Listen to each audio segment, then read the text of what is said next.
नमस्कार, मी संतोष सुतार आणि आपण पाहतात सीएल माझा।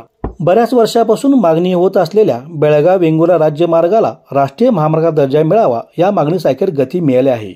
चंदगड विधानसभेचे आमदार शिवाजीराव पाटील यांच्या सततच्या पाठपुराव्यामुळे मुख्यमंत्री देवेंद्र फडणवीस यांनी सार्वजनिक बांधकाम विभागाला कार्यवाही संदर्भात स्पष्ट निर्देश दिले आहेत। वेंगुर्ला आंबोली नागनवाडी शिनोळी मार्गे बेळगावला जोडणारा राज्यमार्ग क्रमांक 180 गेल्या 2 दशकापासून 5.5 मीटर इतकाच अरुंद आहे। सध्या स्थिती पाहता या मार्गावर प्रचंड वाहतूक वाढल्याने दर आठवड्याला 1-2 अपघात होत असून जीवितहानी बरोबरच वित्तहानी मोठ्या प्रमाणात होत आहे। सिंधुदुर्ग, कोल्हापूर जिल्हा तसेच कर्नाटकातील बेळगावला जोडणारा हा मार्ग आर्थिक व भौगोलिकदृष्ट्या अत्यंत महत्त्वाचा ठरत आहे। याच पार्श्वभूमीवर आमदार शिवाजीराव पाटील यांनी वेंगुर्ला बेळगाव मार्गाला राष्ट्रीय महामार्ग दर्जा देण्याची ठोस मागणी मुख्यमंत्री सचिवालयाकडे 11 ऑगस्ट 2025 रोजी केली होती।